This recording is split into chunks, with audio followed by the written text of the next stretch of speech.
Welcome to Bears on Tap, hosted by Kyle Juice Michalski, Quinten Krzysko, Sonny Verma, and the one and only Ron Luce.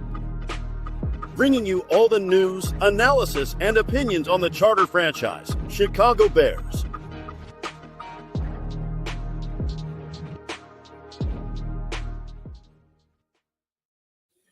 And we are back. My name is Quinten Krzysko. I am joined by Ron Luce, who is down a whole 22 pounds right now, and Sonny Verma.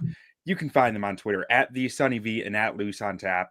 Find me on Twitter at BuckHisStats. We are Bears on Tap, and we are ready to talk about the Chicago Bears, led by their new head coach. He's down 22 pounds. I don't know if that's just a coincidence with Ron or if that's, maybe they're twins. But Thomas Brown taking over the helm. Bears getting ready to take on the San Francisco 49ers in San Francisco.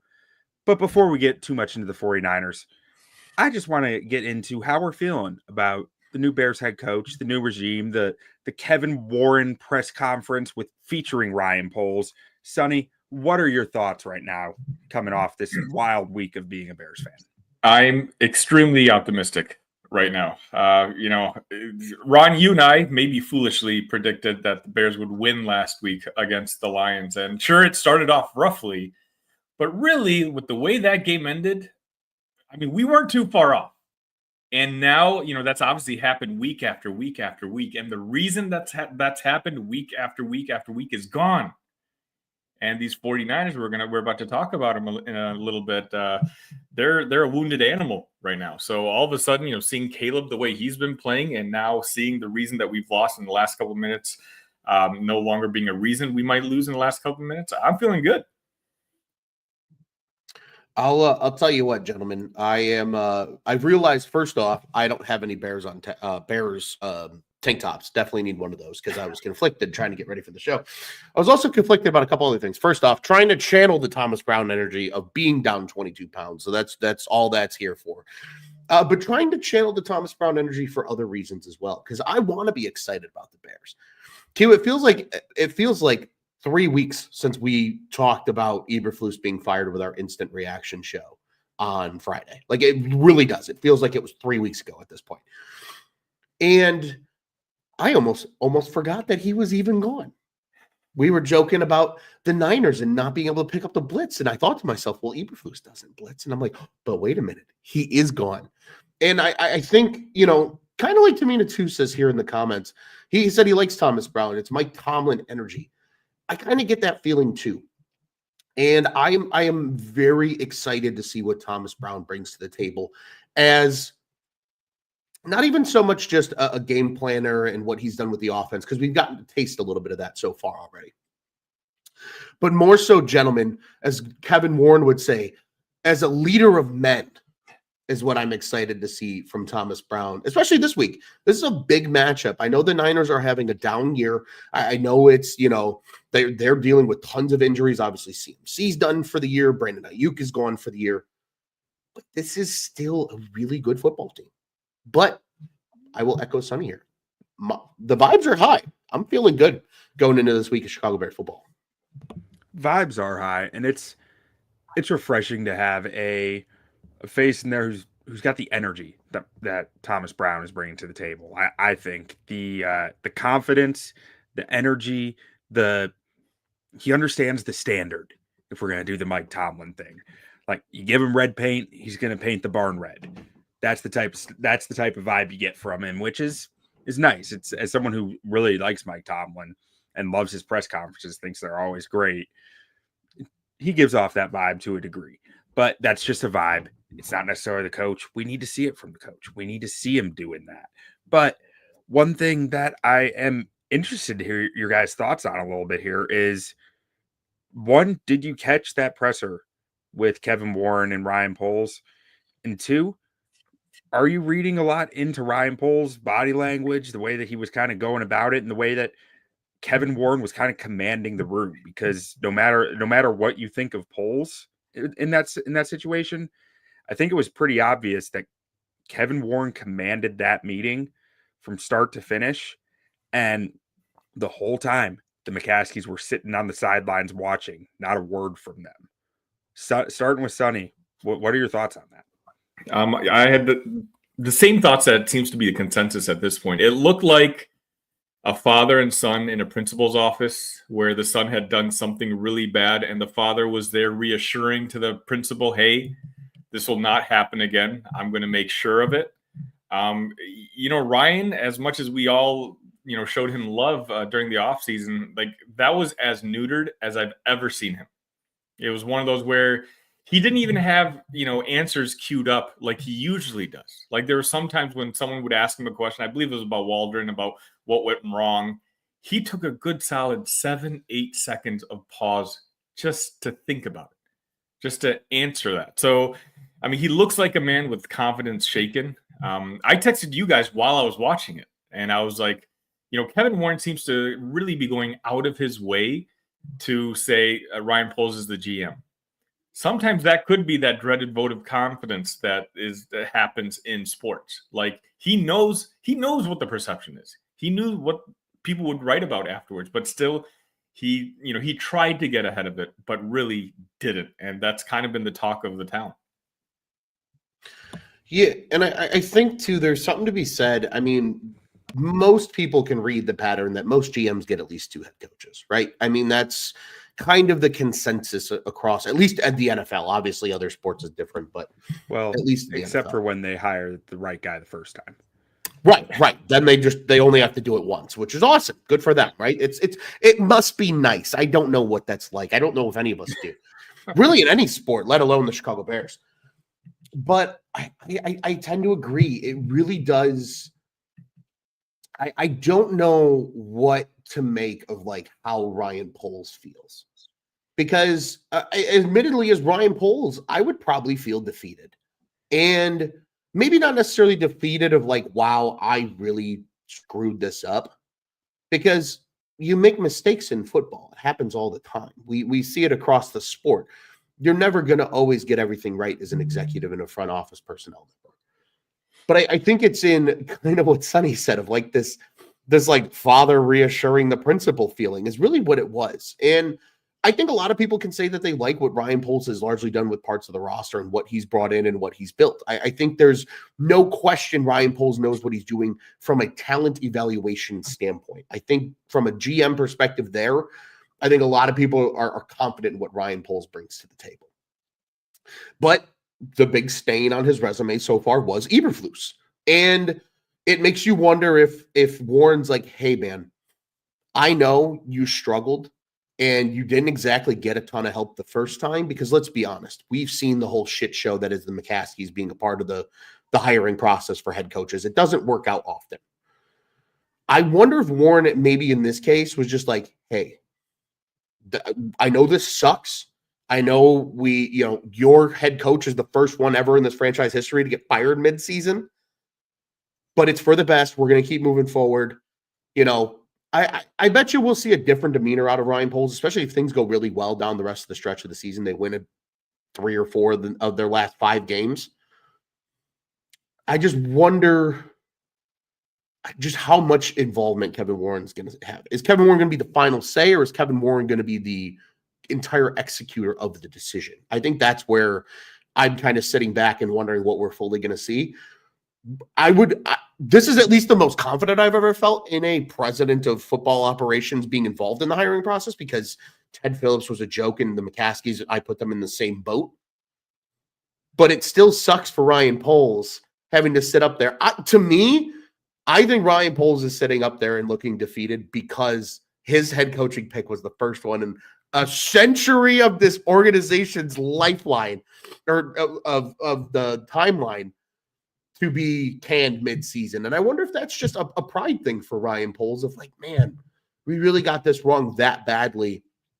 Now we have to reboot and figure it out from here. But yeah, I mean, I don't know. For now, I feel like it's just a lot of word salad, and I'll worry about it more when football is no longer being played on the lakefront this season. So I have a few tinfoil hat theories on this, and I'm not going to sit here and try to sell you them full full snake oil salesman of like, this is what happened. But when I'm sitting here looking at all this, I can't help but think like, you know, if I were Ryan Poles this offseason, whether I wanted Flu's gone or not, because that's a whole separate debate as to what he was allowed to do and what he wasn't allowed to do. But I'd be sitting there going, you know, this offensive coordinator hire might be pretty important if this Flu stuff turns south. That's going to be my interim head coach. And the guy they hired was out before Flu's was. I think that is something that if I'm Kevin Warren sitting there saying that was your guy, regardless of how all the Eberflus stuff went down, whether that was more McCaskey's, more you, Waldron was your guy. That went about as bad can go. I think that there's a tightened leash there from the head coach perspective because of that. Potentially. Like that's my tinfoil hat theory there. If I want to get really deep on the tinfoil hat theory, I can start to say, well, you know, maybe Thomas Brown was the guy Kevin Warren liked more. Maybe there was a bit of a power struggle in that room that may have led to Shane Waldron not being as effective as he could have been because Thomas Brown maybe gunned for that job. Maybe that was something that they thought that there were competing interests there. Now that is very deep conspiracy theory. I'm not actually buying that second part of it personally. It's just, I can see it happening, but at the end of the day, I don't think anyone's that malicious in there. I think when you're factoring things to conspiracy theory over stupidity or mistakes, you're making a mistake. Ultimately, I don't think it's that deep, but the first part of that, I do think there is some merit to of Bears leadership, which I after that press conference, I believe the Bears leadership is heavily Ryan Poles now. I think the McCaskey sitting on the sideline through that whole meeting said a lot. They weren't up at the podium. They weren't talking. They put their guy up there who's running things now. And he took command of the room, of the meeting. That speaks loudly to me. So I do think I think Kevin Warren's going to be all over Ryan Poles, this whole head coach process that's coming up. I think that's a good thing. When I look at Kevin Warren's history, when I look at Dick Vermeil talking about how Kevin Warren was as essential as anyone in that organization to the Rams winning a Super Bowl, that says something to me. When I look at his history with different teams of different roles within those teams, the guy started as an agent. The guy represented Chris Zorich back in the 90s. I think I keep wanting to say Ryan Poles. I think Kevin Warren does know a thing or two about the way this league works, the way the leadership structures in this league work. He spent, over a dozen years in NFL front offices. I think he knows a thing or two about how this organizational leadership needs to work and about how a head coach needs to be in a room with people, with players. And I think that matters. And that gives me a lot of trust in what this Bears organization is looking for the first time in a long time, if I'm being frank. Because even, you go back to Ryan Pace's second hire. Sure, you felt good enough about it, but they're flying around in a jet with George, Ted Phillips, and Ryan Pace, and you don't know what. Like it felt like this is a ragtag group. What the hell is Ted Phillips asking these guys in interviews? Right. I feel like this is the way that I put it in a tweet I sent out the other day. For years, I felt like the Bears are an unserious organization that run like a mom and pop shop, and Kevin Warren feels like a true professional in the seat. And I don't care that he comes across as a cheesy politician. You need to be a little bit of a narcissist to be good at that job. Oh, 100%. I think that too, it speaks volumes. I think it's good that Kevin Warren's going to be involved in the coaching hire for the reason that he's seen more head coaches than Ryan Poles has. Kansas City was very lucky to not go through a lot of head coaches in Ryan Poles' tenure as a part of that front office. I think because of how many different head coaches, different styles, different types of head coaches that Kevin Warren has seen over the years, I think that's only going to benefit in the sense of just multiple minds and perspectives giving opinions and thoughts on each candidate that's going to line up for this job. I applaud the McCaskies for getting out of their own way and letting Kevin Warren be the dude and just being the true leader of the franchise, because I don't think we've ever seen that in our history as Bears fans. And you're 100% right, Q. Like you absolutely have to be like Kevin Warren in this case is like Gordon Ramsay when he goes into the restaurants and like turns them over and saves them from themselves, the little mom and pop shops. That's Kevin Warren right now to the McCaskies. That's the exact feel, like the bar rescue guy. You know what I'm talking about. Mm-hmm. That's what this feels like. And hopefully, obviously that they get it right. But there is no doubt, I agree with you, Q, no doubt in anybody's mind, or there at least shouldn't be after that press conference, of who really is in charge in the Chicago Bears organization.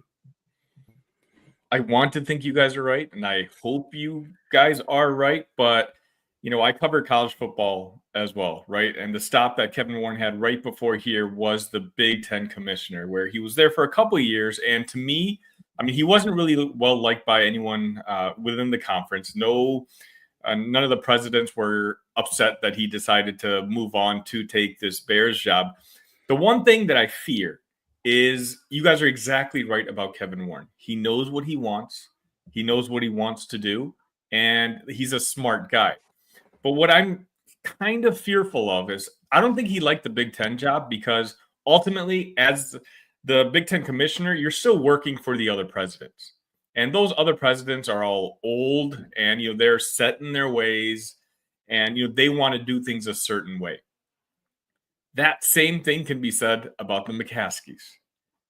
Kevin Warren may have his opinions, but let's say, what if after all this research, he thinks Vrabel's the right guy?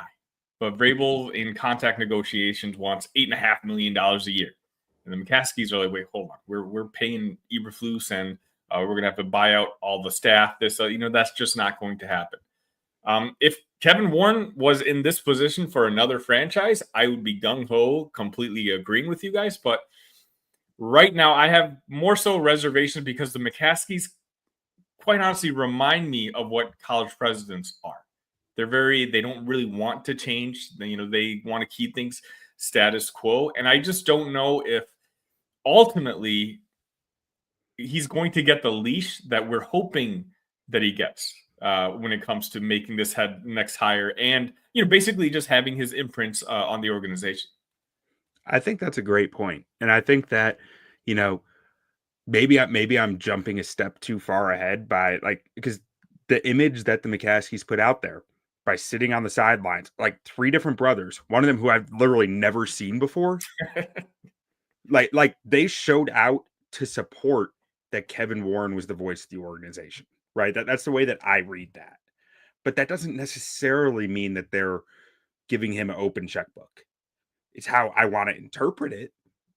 But until we see it, it's hard to, you're right. It's hard to say that that's true. And that's something that I probably hadn't thought enough about before this show, if I'm being frank. But I hope it's true. And I feel like the McCaskies would be making a major mistake by presenting it this way if that wasn't the case.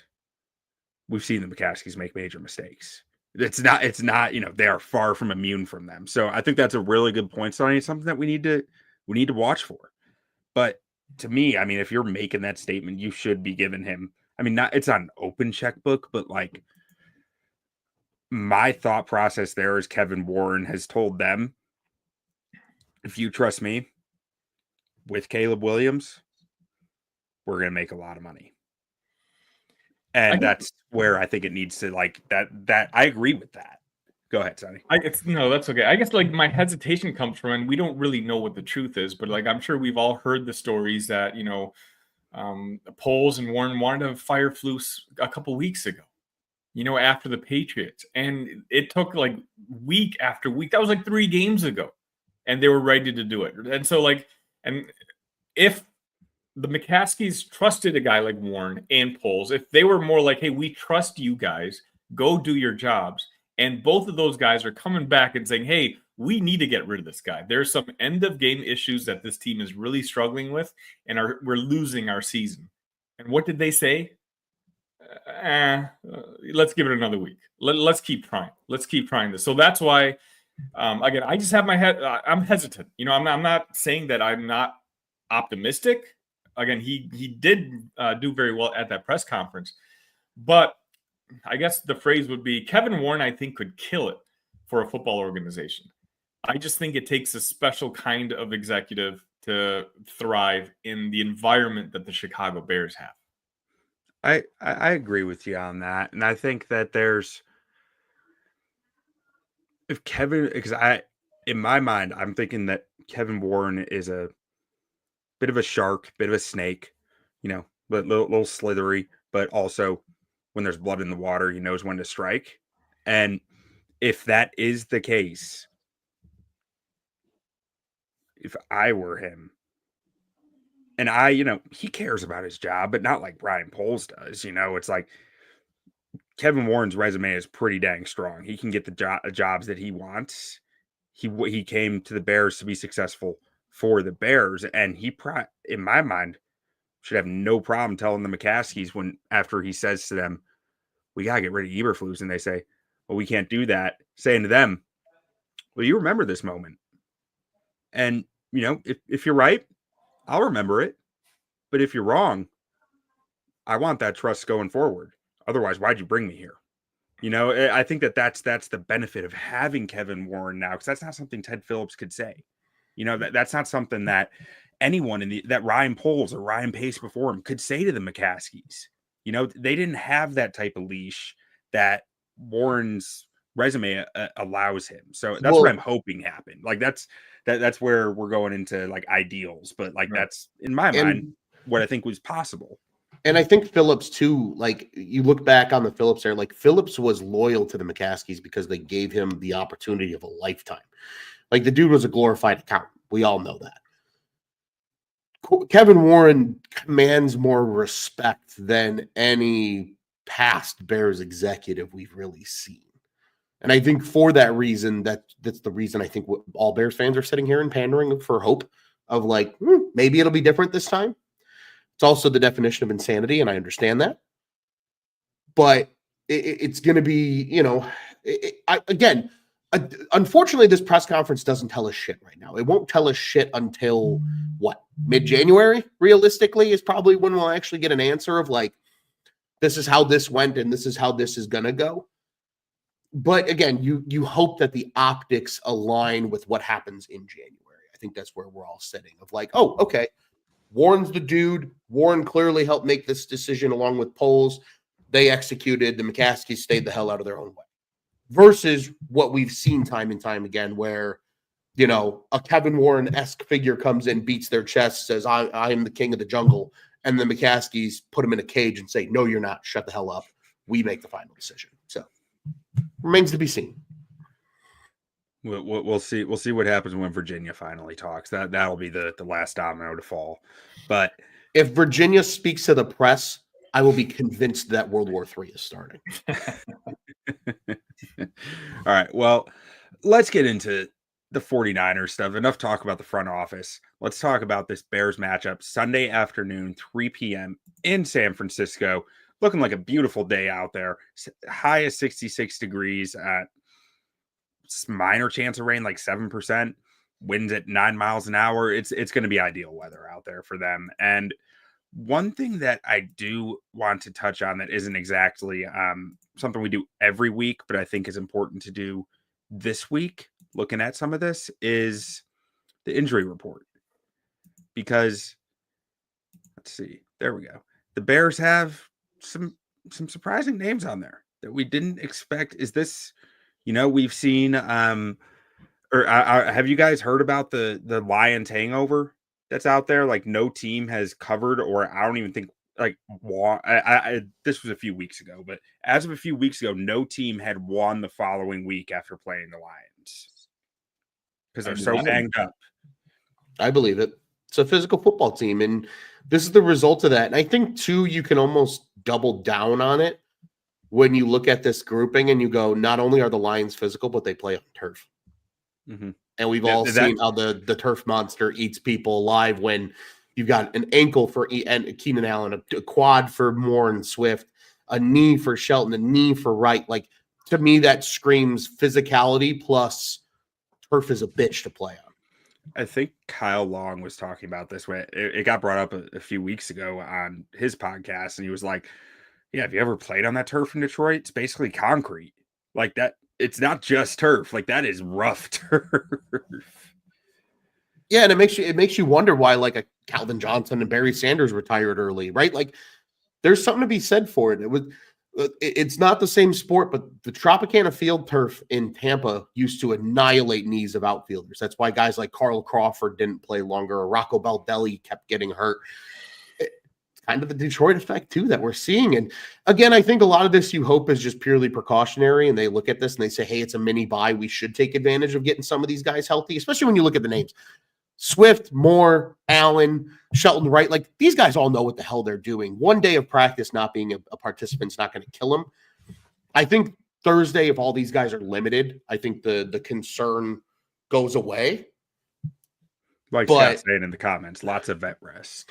That's what the hope is, right? Like you got to list them because it's like, oh, you can't just rest them. Not everybody gets the Mercedes Lewis treatment of being just veteran rest, but I'm sure these guys are banged up. It's what, week 13, week 14 of the NFL season. I mean, guys are going to be banged up, but I will hold off concern until later in the week for these injury reports, because we've always seen like Wednesday can be really bad, and then things look a lot better on Thursday, depending on how it goes. Yeah, for the most part, that's where I'm at too. Basically what Scott said, and again, Thomas Brown might be a different kind of coach, right? One of those who does listen to the captains and the veterans a little bit more. And, Eberflus, like, it doesn't seem like he had any control over that locker room, or he knew the pulse of that locker room. Maybe Thomas Brown was like, man, these guys are hurt. Go take an extra day. Go relax. We don't know. These are the type of things that we're going to learn as the season progresses. So, as Ron says, we'll find out Thursday which one of these seems to be, if any, real causes of concern. But right now, I think it's just one of those things that catches our eye, and it's something to monitor more than necessarily be worried about. You know who I'm happy is not on this report? Caleb Williams, after taking that hit against Detroit. That's who I'm happy is not on here. When I look and I don't see Caleb's name, I'm good. I can breathe a little easier. I'm going to sleep a little better tonight as a result, because to me, that was the guy I was the most concerned about after the game in terms of injury. Minus maybe Keenan Allen and obviously Roschon, because we knew he left with the concussion, and Keenan left momentarily with the ankle. That was the guy I was most worried about. Not seeing him on this puts a big old smile on my face. Man, I didn't even notice that hit live because I was carving a turkey and doing other stuff. But like when I saw it in the All 22 on Monday, I was like, oh shit, like that's not good. But to your point, guys who I was worried about, I was really worried about Darnell Wright. Really worried, because he in the All 22, you could see where it happened. And it was like, okay, that might not be good. And then you saw him try to play the next rep. It was like, oh, that man's on one leg. He's still trying, but he was on one leg. It was pretty rough to see. And apparently, I didn't notice live, but apparently he was carted off. And that's a big worry when Larry Borum looked as rough as he did. So to see that Darnell Wright was limited on Wednesday, I was not expecting him to have practice today. So like that's a huge. Okay, like I'm feeling much better about it now. If he's at least limited in practice, did not practice. But I will say to you before we move on, I will say this is also the first time in a month and a half my psyche doesn't show up in the injury report. I haven't been battered down mentally. And yeah, that's a great point. It's not, it's there's a little bit of something refreshing to pay attention to this week, or to feel good about this week. But I want to touch on the 49ers injuries too, because they're dealing with a lot themselves. I mean, Aaron Banks did not practice with a concussion. He's a starting left guard for them, I believe. Nick Bosa did not practice with a hip and an oblique. That's their best player right now, probably, who's at least healthy. Him or Trent Williams, who also did not practice with an ankle, and some unfortunate family news that has recently overcome him that he missed last week's game, I think partially because of. And Jordan Mason just went to IR, so they're down to their third string running back now. I mean, they're dealing with quite a bit as well that, makes it even out a little more for the Bears, I think. But Aaron Banks, Nick Bosa, Trent Williams will be big names to watch coming up for this game as to whether they're out there or not. Yeah, there's a lot of key 49ers that could potentially miss this game. And we've already talked a little bit about, before we started the things off today. I mean, no CMC, no Brandon Ayuk. Like, this goes just beyond this injury report, as well as guys that they are missing that are super important to the success of this ball club. It looks like it could just be worse, really, if you're the 49ers right now. And they're coming off a rough game too, playing in that snow, and guys are slipping and sliding. Like, you don't know how many guys came up a little gimp or a little injured because of the uncertain playing surface they played on in Buffalo. It's kind of the Detroit effect, but up in the, upstate New York. Maybe they're going to go through the exact same thing. Like, there's a world where this could be a really ugly football game on Sunday because of just the games that these two teams had to play before seeing each other in Week 14. To that point, Ron, I just want to mention there's a podcast I like called the Offensive Line Committee. It's like two former offensive linemen and then a host, and they were talking about injury reports the other day on their show, and they were like, yeah, man, if I got injured at all, I'm hiding it from the trainer. I'm hiding it from the guy who does the injury reports. I don't want the other team to know. Like, there was one time the trainer saw me like wrapping my finger because it was hurt, and he put me on the injury report. And I went to him, I was like, "Why the hell did you put me on there?" Now they know. Like, it's fun. It's just funny to think about how that stuff works within the building, and it's like you're saying, Ron. You don't know how many guys might come up a little with a little limp or a little issue that are hiding it from the staff while playing in that snow. You can't count on it, but it's an interesting thing to think about, I think. It really is. And as a former player myself, I can tell you, I've tried hiding injuries before too. I was a freshman in high school and I sprained my ankle in gym class on the day of a game. And I didn't want to tell the coaches. I was going to try to play through it. And I was like, not even trying to go to the trainers to get it like taped or anything. And finally I was getting ready and I'm like, couldn't even like push off. They're like, go get it at least taped if you're going to play through it. I'm like, all right. And I ran and they get the tape up for me, but it's real. Like, especially in the NFL, right? You can get away with it a lot easier at the collegiate level or at the high school level because like there's nothing on the line for you and your injury report to be public knowledge. There's way too much money in the NFL when it comes to sports betting now and other things. That information is money really for the NFL. So it's like if you sneeze the wrong way, they're going to list you on the injury report, and it really is a detriment to some of these guys because if I'm an opposing player, especially if I'm an opposing player where I teeter on the balance of moral decisions of how I hit somebody in a football game, I'm going to look at the injury report and say, who's a little banged up this week? Oh, you have a hip injury? Cool. You're getting a helmet right to the hip when I tackle you this week. Or, oh, your knee's a little sore. Oh, well, good. I'm going to get you going side to side, and we're going to test how strong that knee feels this week. Like, it really is a disadvantage for guys because it's out there. You know what guys are dealing with. I think that's why for so long the NHL wanted to keep it as upper body and lower body injuries because you didn't want to give away what it was.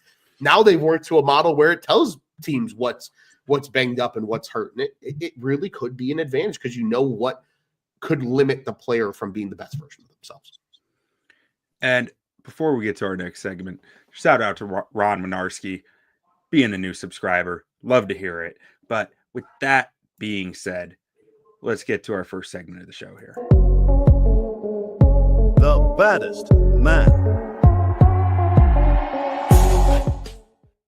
I'm going to toss this one over to Sonny first. We are talking about the baddest man on both offense and defense. Sonny, you can choose which side of the ball you want to start. Baddest man is the guy who you don't want to be in an alley with. I mean, there's a couple options here. I'll just start with the offense. And obviously, the two running backs are gone. And so I'm interested in seeing what that 49ers offense is going to look like. I have an idea, and it involves a lot of George Kittle. I don't have to talk about him as a tight end, but we know he's super talented, one of the 3 or 4 best in the NFL. And the fact that he's a lifelong Bears fan and he loves telling people that he's a Bears fan, to me, feels like he gets up a little bit extra for these games as well. I think this is a guy you just have to somehow put up a game plan to try to limit his opportunities because, I mean, the 49ers, despite some of their guys being gone, still have weapons. But I don't think they have a weapon like George Kittle. George Kittle can be a quarterback's best friend, especially when his other 2 best friends are on the IR. For what it's worth, George Kittle I was expecting to, as you were saying that, I was like, he is a Bears fan. I wonder what his splits look like against the Bears. 9 catches on 15 targets for 94 yards. I'm not sure how much he actually played in his first one, because I believe that was 2017 when he was a rookie 5th round pick. So he might not have played that much in that one, but if that's the case, then he got him pretty good in the second time he faced him. Yeah, I mean, the guy gets up for every Packers game. Why not get up for a Bears game? Scott is in agreement with you, son. He says George Kittle, baddest man. It's not even close. You know what? Hugh, I know where you want to go with this. And I know who you're going to pick. And I know he's a questionable player health-wise for this week. So I'm going to leave him for you, truly. But a guy that I think people just so frequently underappreciate in this offense because of the Avenger-level talent that is on the 49ers offense. But he is just as important to the Kyle Shanahan scheme as a Christian McCaffrey, a George Kittle, a Deebo Samuel. Kyle Juszczyk's kind of a bad dude. I mean, he is truly a Swiss Army knife of a fullback. And fullbacks are largely dead in the NFL, which is tragic. Absolutely tragic. But Juszczyk, you could make the argument he catches the football like a tight end does. He can block like a tight end does. But he can also run the football like a traditional running back. I mean, he is an all-around package that any team, especially right now when they're heavily depleted, if you overlook what Kyle Juszczyk can bring to the table, he will make you pay. And it might be just a couple of quick, small play here, small play there, but you'll add enough of them up to at the end of the day be like, son of a bitch, we should have respected that guy a little more. And I think from the respect factor, I'm gonna go with Kyle Juszczyk as my selection. Ron, I love that, and that's where, like, if you went Trent, I was going Juszczyk. Like, that was like galaxy brain moment of like just on it. Now, Juszczyk, 149 snaps in the backfield, 139 snaps in line at tight end on the line of scrimmage, 74 snaps in the slot, and 36 snaps out wide. You can use him everywhere. And a theme for a little later in the show is going to be about pass protections and how important the running back is in pass protections. You've got the 129th pick starting at running back for you, a guy who only played like 60 pass blocking snaps in his college career. Juszczyk's going to be on the field a lot this week, I think. Now, for me, for baddest man, as you were getting at, Ron, I can go Trent Williams. Trent Williams is a dude. He's the dude. I've been on record saying ever since about halfway through last year, I don't think he's the same guy he used to be. Like, I know the Brandon Thorns of the world and the Duke Manyweathers say that he's still the best offensive tackle in football. I'm not so sure of that. He's definitely a top 5 offensive tackle, though. So, like, we're splitting hairs at this point, but I do not think he is quite the game changer he once was at offensive tackle. There's only a handful of guys who can be true game changers, and he used to be the one. But he's still a giant difference maker for their offense. You look at this O-line, you see they're performing pretty well overall. They have for a few years. He's the anchor to that. He's the reason why they can make everything work. His ability to be on an island, not need chip help, to handle a power rusher, a speed rusher, doesn't matter. A guy who's coming inside, guy who's trying to run the corner. He can handle anything. And truly, I am always so impressed by his hands. He is just so proactive with his hands to get into defenders and keep them from being able to set the tone of the rep. He sets the tone off the start. He trains as a boxer in the offseason to improve his hands, to improve his punch. There's just so much to like about what Trent Williams does on the field, even though I am a little down on him relative to the, some of the experts out there. He's still the man. And it's simple as that sometimes. Now, moving over to the defense, starting off with Sonny, what do you got? Who's your baddest man on the 49ers defense? I mean, the thing is, okay, so is Bosa playing? Do we know? Not sure. Did not practice today. Yeah. It didn't seem clear if he was going to play or not last week. So I'd say this week there's probably a better chance that he plays, but it's up in the air. His Bosa, for all you Chicago people out there, Bosa's grandfather was the head of the Chicago mob. Fun facts. I did not know that. Oh yeah, I believe that. Wow. Come in for the Chicago Bears coverage and get some extra mob trivia while you're here, I guess. Tony Accardo. That's who it is. Tony Accardo. Thank you guys for letting me go first, because those seem to be like the easy answers, especially when it comes to our offensive line and the relative health. We need to keep Caleb upright, make sure he's protected, make sure he's all right, and not get our guys hurt. If there's one guy that can get our guys hurt, it's a guy as aggressive as Bosa. Honestly, a lot of these guys on the 49ers on the defensive side are hurt. So I feel like I almost have to go with the easier one on this one. Ron, where are you going? I'm going to steal the other easy one. And this is just because he is objectively potentially the best linebacker in football, and that's Fred Warner. I mean, he is everything you could ask for in an inside linebacker, especially in a team like the 49ers who run more of a traditional 3-4. I mean, he's the leader. He can drop back and pass coverage and cover guys like he's a safety, but he can fill in the run and play in the box like he's a true linebacker. Just a freak of nature, the heart, soul, and heartbeat of that defense, in my opinion. And like you said, right, they're missing a lot of big guys. You're missing guys like Hargrave.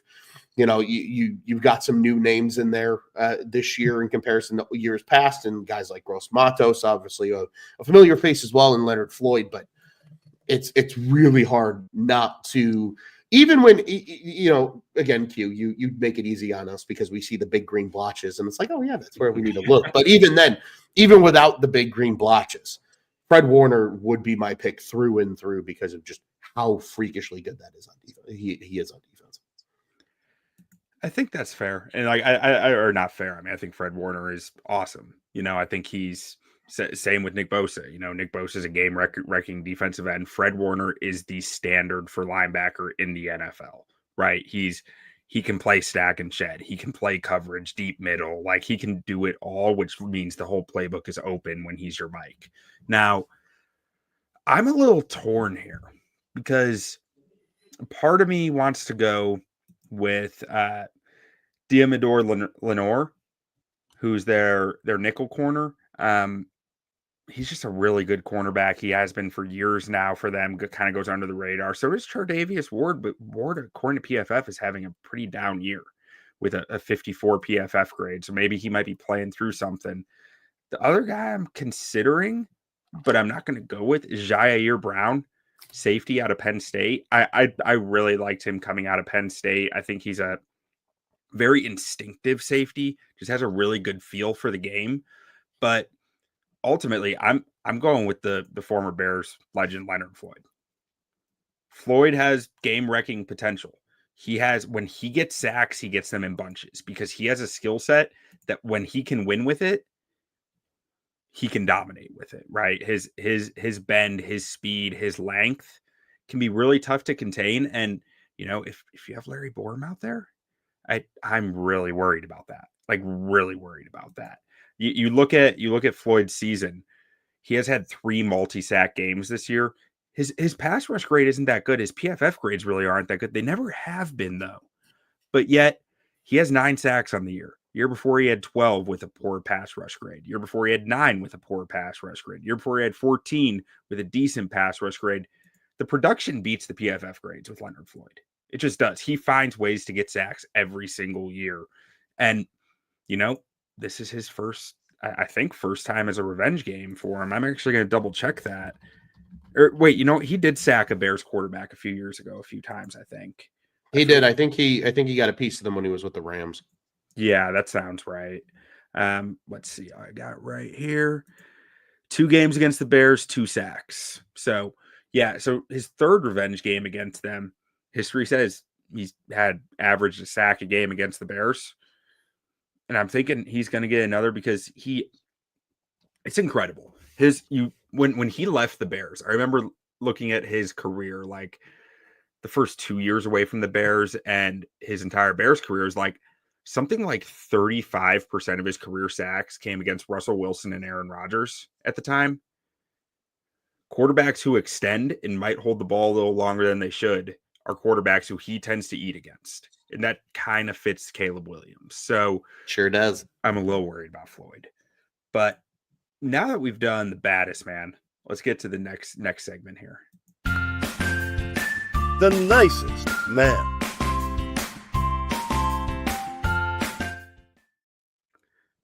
Starting with Sonny. Nicest man, offense or defense, you choose the first side.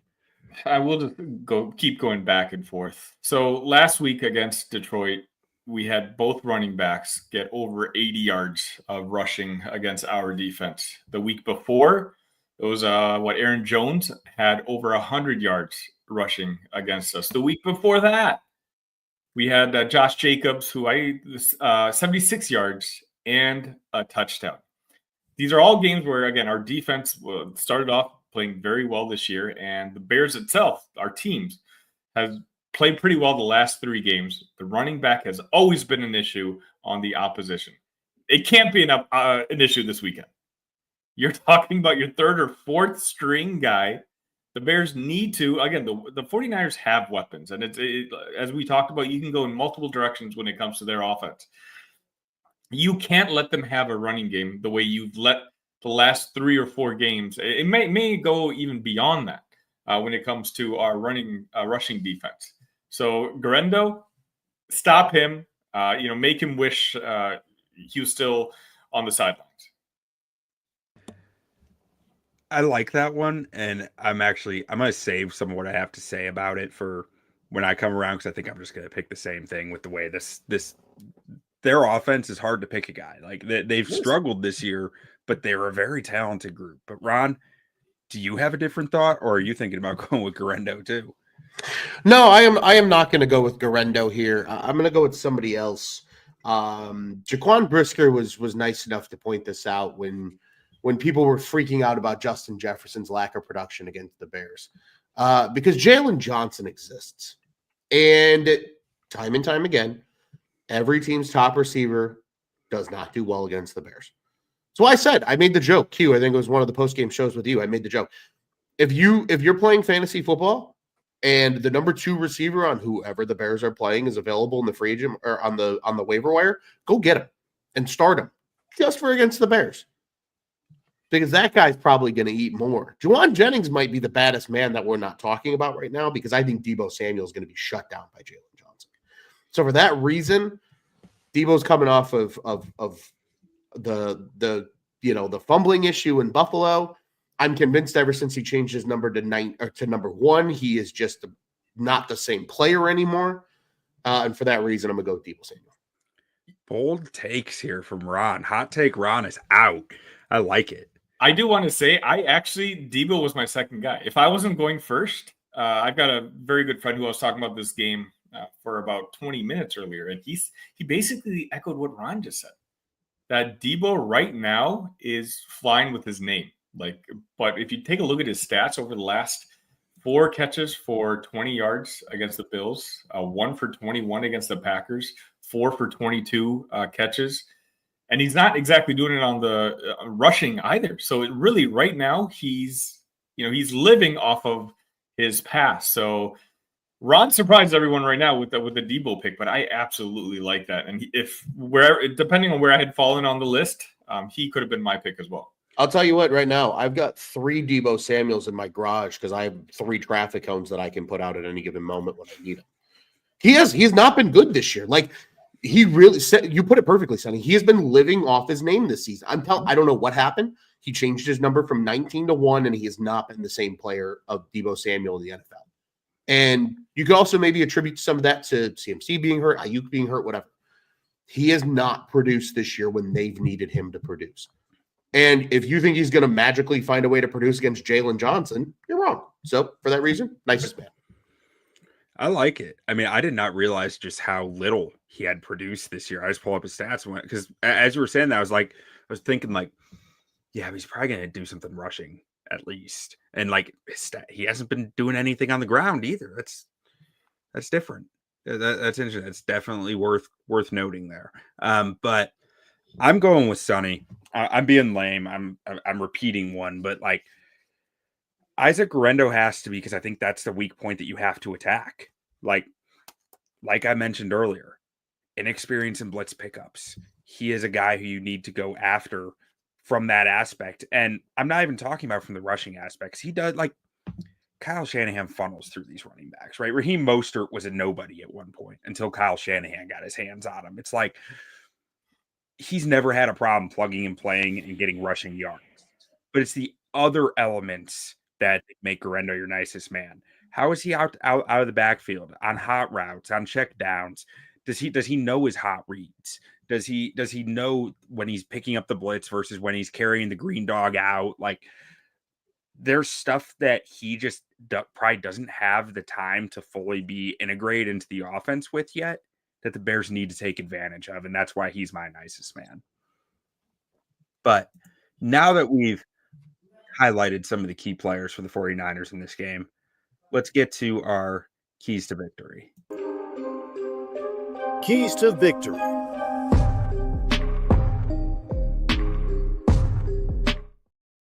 And once again, we've got 3 of us here, so we each get a key. It's a beautiful thing. But I'll throw it to Ron first this time. Ron, what's your key to victory? I'm not going to steal your key because, Q, you and I have been big brain tonight, and I already know what your key is, so I'm going to make sure I stay away from it. My key to victory this week for the Bears is something that I don't think we've seen a lot of the Chicago Bears recently, especially under Thomas Brown. Establish the run game. I think and obviously some of it has been because the Bears are playing from behind in a lot of these games, so they need to throw the football. But I really think that getting DeAndre Swift involved, and it's going to be the DeAndre Swift show. I don't expect Roschon Johnson to play in this game because of the concussion protocol. It's going to be the DeAndre Swift game. And I think there's opportunity to get creative. Perhaps show the 49ers what it's like to have the real Swiss Army knife and DJ Moore, not Deebo Samuel, on your team, and utilize him in the running game maybe a little bit as well and get creative. The screen game is an extension of the run game. That's what I've always learned from OCs that I've played for in my past.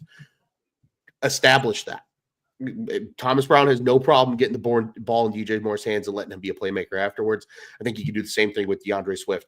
Because to me, I look at the San Francisco defense and I say they've probably got 3 true difference makers, maybe 4, and then a lot of guys who are just solid starters. This is probably the least talented 49ers defense that we've seen in the last 6 years, whether from an availability standpoint, from a production standpoint, all of it. You got to take advantage of that. I expect Caleb to have a good game. I really do. But I think it becomes an even easier game for Caleb Williams if they can get the run game going again. DeAndre Swift has not done a lot in the running game the last few weeks.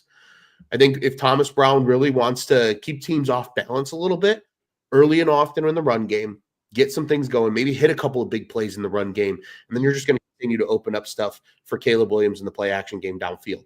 Use the 49ers medicine against them and establish the run. Thomas Brown, former running back, he's about it. Sonny, where are you going with your key to the game?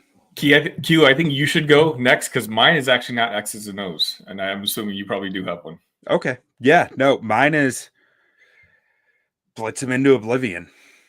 Not necessarily blitz him every down or anything like that, but right now Brock Purdy is the 7th most blitz quarterback in the NFL. There's a reason for that. He's 20th in PFF grade. His PFF grade against blitz is generally fine, but he's thrown the 2nd most interceptions, taking the 9th most sacks with the 2nd longest time to throw against the blitz. When I'm looking at that, I see a PFF grade in the 70s as a passer. I'm like, okay. So PFF doesn't think his process is bad against the blitz. They don't think he's messing up, which means functionally there are things in this offense breaking against the blitz, right? His answers aren't where he expects them to be. It's not blocked up right. There's guys missing their assignments. And then I'm sitting here going, well, Christian McCaffrey's a pretty big part of their ability to beat the blitz, right? His reads against the blitz, his knowledge of when I'm leaking out, when I'm making sure I take this blitzer, when I'm carrying a green dog out of the backfield, when I'm doing all these different things makes a difference. And as I was getting at with Guerrero, this guy had 63 pass block snaps in 5 years of college. A lot of that was behind Braylon Allen, who was pretty good in pass protection at Wisconsin. But damn right he was. He didn't do a lot of live action of it. He didn't have the live reps. He's only had, I think it's something like 18 pass block snaps this season. The running back is key to picking up 5 and 6 man blitzes. Very key. He's the difference between a free runner and getting your quarterback the extra second to get the ball out. Make Guerrero prove that he can do it, especially because Jalen Johnson can run with Deebo Samuel. Bears have the guys who can keep up with Jawan Jennings. Make Ricky Pearsall prove that he can be your deep threat. Make Ricky Pearsall prove that he can hurt you downfield when you're bringing the heat, because I need to see it before I believe it. And without Brandon Ayuk on the field, there's no one to keep me honest until I see it. So mine is get creative with the blitz and don't let off the gas pedal with it. For me, Q, this is more of a message to the Bears. It's basically put up or shut up time. During this last 5 games, whether it's on radio shows or whether it's through tweets or just trying to be sly about it. First, they started blaming Shane Waldron over a bunch of mini issues. Well, he's gone now. And then, of course, the Eberflus, which all of us were piling on, but the players themselves as well. He's gone now. Right now, a lot of this, the Bears being considered one of the most disappointing teams in the NFL, lies with the obvious coaching. And we've been at a disadvantage almost every game that we've played in this year. At some point, the players need to be held accountable themselves. Here's their chance to salvage and say, hey, no, look, we were held back by this and that. Look, there's a new guy with new energy, Thomas Brown. We all love him. We can't stop talking about him. Caleb has a close relationship with him. Right now, if this was a full, healthy San Francisco 49ers team, I don't think we come within a touchdown. But this is a battered down team. I think right now, this is an opportunity for the Bears to, get that new coach jump and really establish themselves, come out victorious, and basically show the NFL world, see, it's not us. It was never us. It was them. And you know what? It's going to get the fans riled up as well. It's one of those where the excuses are gone now. We can't just keep. I mean, we can actually. We can probably just keep blaming our coaches, but at some point, we got to blame the players too. And this is an opportunity. We talked about the back half of the schedule being daunting, really, really tough for the Bears. We got to break with this one. The 49ers aren't the 49ers that we thought they were going to be earlier on in the year. So at this point, when you've lost this many in a row, I know, it's not going to be an easy game. They still have a lot of talented players, but at some point, you just got to win one. And I think this is the weekend that you got to do it. Perfectly said. I agree 100% with that. This is the player's chance to say, see, wasn't us. Like he said, I think that's perfectly put. But guys, what are your score predictions for this one? I'll start off. I don't know. I kicked off this show saying I'm feeling positive. I really think that this is one of those games that no one predicts to happen the way it will. I think the Bears actually blow them out. That's right. I blow them up. I'm thinking like 27-13. San Francisco's just hurt. They're struggling. And we get that new coach. I forget what they phrase it as. Like, it's just you have a new guy, new energy in the room. Everyone plays to the best of their abilities. You're playing a team that's hurt. And of course, I'm assuming most of the guys on our injury report do end up playing on Sunday. And I think we have a huge bounce back game. And I know technically I was wrong last week, but I don't think Ron and I really were. I think if there was a different guy in charge, Ron and I predicted a huge monumental upset of the Bears beating the Lions. Didn't happen, but it's not my fault. Ron, what do you got? Yeah, I tend to agree. Couple other predictions in the comments here. Amphibious, 27-16, Caleb 3 passing touchdowns, goes to Judah Tribe, says 49ers 21, Bears 17. I maybe not as ambitious as Sonny in terms of the blowout, but I do think, this is a 49ers team that did just get blown out. Now, granted, the Buffalo Bills are, an incredible football team. You can blame the elements, whatever, but they took it to them. And this 49ers team looks like a shell of itself that it has over the last 5-6 seasons under Kyle Shanahan. I really think there's going to be a new swagger on this team with the coaching change. Just like you said, Sonny, I think that's going to be very visible from the first snap. I think the Bears are going to take care of business. And I think the 49ers are still going to have a chance. I think Kyle Shanahan's still going to put together a good enough game plan to keep them in this game. But I think the Bears are, in a solid fashion, going to put up 31 points on the road. And the Niners are going to be just behind them, putting up probably 21 points of their own. So I'm going to go 31-21 Bears. I don't think I'm quite as optimistic on the total points. I mean, I'm looking at the 49ers last 3 games, 17, 10, and 10. Bears last 3 games, 19, 27, 20. I'm thinking it's kind of similar along those lines. I think I'm going Bears 21, 49ers 17. Bit lower scoring, but I mean, I think the Bears end up coming out ahead, and they win a close game, maybe with a game-winning drive in there. Maybe they finally get that done. Maybe there's some extra points on that, but I